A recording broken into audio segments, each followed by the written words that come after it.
Bonjour Yann Bastière du syndicat de police Unité SGP, merci d'être avec nous cet après-midi. Yann, vous avez suivi cet hommage rendu par le président de la République. On imagine que vous avez été sensible par les mots du président. Bonjour à vous. Sensible bien sûr par les mots du président, mais par ces images, comment rester insensible devant ces trois cercueils drapés des couleurs de la nation. C'est un moment extrêmement fort, je pense, pour tous les Français, mais notamment pour notre corporation. Alors à travers ce drame dans le Nord, c'est toute la police nationale qui est en deuil aujourd'hui. On imagine que la minute de silence a été observée aussi dans les commissariats. Bien entendu, dans tous les commissariats, malheureusement, on n'en a que trop l'habitude. Dans toutes les brigades de gendarmerie également, toute la nation s'est mis derrière nous, derrière le président de la République. C'est des moments forts qu'on déteste vivre, mais qui sont nécessaires à la reconnaissance de l'engagement notamment là de nos trois jeunes collègues. Dans quel état d'esprit sont vos collègues aujourd'hui ? Aujourd'hui, à l'heure où on se parle, bien sûr, c'est le recueillement, c'est la douleur, c'est tous ces sentiments-là qui prévalent aujourd'hui. Pas la polémique, pas la colère.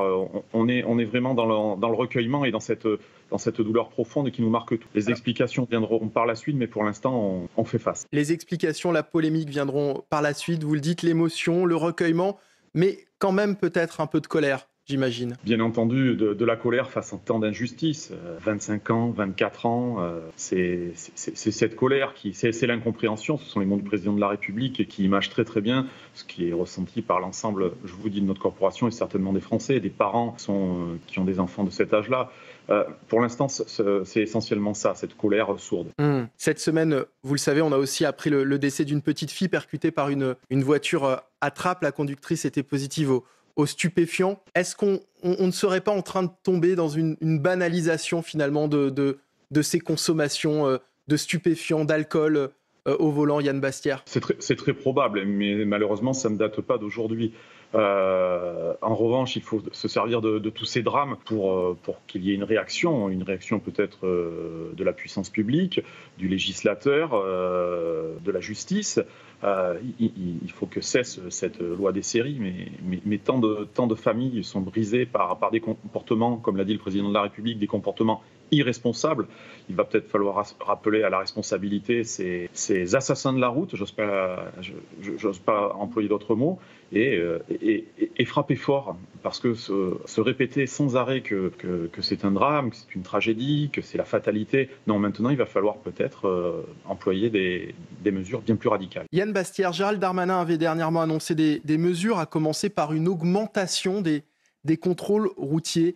Vous en pensez quoi d'abord ? Est-ce que c'est possible? Est-ce qu'on peut augmenter les contrôles routiers? Est-ce que ça veut dire augmenter les effectifs de police? Augmenter les contrôles routiers, ça serait une plus grande disponibilité des agents. Comment mettre ça en place? Peut-être changer le type de mission, réorienter certaines priorités. Nos effectifs ne sont pas extensibles, ça il faut le savoir. On ne peut pas être sur toutes les priorités. Ça, c'est une première chose. Ensuite, bien entendu, que cette présence de voie publique, la peur du gendarme, je mets des guillemets, mais est très fort, a un très fort impact sur des comportements.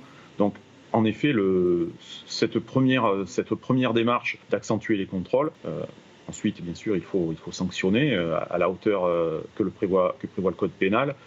C'est une première chose à mettre en place assez rapidement, bien entendu. Yann Bastière, effectivement, Gérald Darmanin demande à ce qu'il y ait plus de contrôles, mais comment se déroulent en général les contrôles? Lorsque vous tombez sur un véhicule avec des personnes qui sont testées positives, qu'est-ce qui se passe derrière? Bien, la procédure vient de vous être décrite juste avant moi, bien entendu. Les procédures place, selon les taux d'alcoolémie ou les taux d'imprégnation à des substances psychoactives telles que le cannabis ou d'autres drogues. Il y a des procédures, des retraits de permis, des suspensions, voire des annulations en fonction des taux et des éventuelles récidives. Mais je suis tout à fait d'accord avec ce qui a été dit. Suspension du permis de conduire, annulation, comme on le sait très bien, combien de gens conduisent sans permis? Voilà, c'est ça. Faut-il que ces personnes aient le permis déjà? Déjà, c'est une première chose. L'ont-ils obtenu? Non, il va falloir peut-être casser le logiciel, le changer, effectivement, se pencher sur les bonnes pratiques déjà qu'on est en Europe. Voilà, on parle de la Scandinavie. J'ai entendu des taux zéro en Slovaquie dans la bouche de Maître Liénard dernièrement.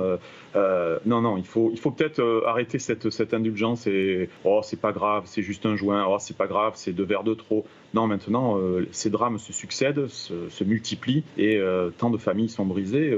En effet, je le répète, le législateur et les pouvoirs publics doivent s'emparer de ces textes, les dépoussiérer et les rendre beaucoup plus pragmatiques. Actuellement, et le ministre en a parlé, le ministre de l'Intérieur en a parlé, on parle de création éventuelle d'un délit routier. D'un homicide routier, c'est important psychologiquement, parce que aujourd'hui, quand on tue quelqu'un au volant d'un véhicule, en fait, c'est des coups et blessures ayant entraîné la mort sans intention de la donner. Donc, vous voyez, psychologiquement, pour les familles qui sont victimes de ça, avec dans certains cas des circonstances aggravantes, etc. Mais l'homicide, le délit d'homicide routier qui n'existe pas, psychologiquement, c'est très fort. Est-ce que vous êtes favorable à ça? Est-ce que les collègues policiers de votre syndicat, ils sont favorables? Alors en effet, le débat a le mérite d'être posé et on revient sur le drame de l'année dernière avec le fils de Yannick Aleno et les propos portés par le ministre de l'Intérieur. En effet, c'est une piste de réflexion à porter, c'est sûr. Mais c'est pas à votre intervenant juriste que je vais faire dire le contraire. Ensuite, on va se heurter à des formes de droit, à l'intentionnalité, à la préméditation. C'est tout un tas de problématiques qu'il va falloir vraiment envisager. Ensuite, dès lors qu'on parle d'un crime, puisqu'on serait sur un homicide routier, on va partir sur des procédures en matière de justice, sur des ouvertures d'informations judiciaires, sur des commissions rogatoires vers les collègues, comment ça va se gérer par des cabinets de juges d'instruction qui sont déjà overbookés. Il va falloir prendre ça tout en place, vous le disiez très très bien.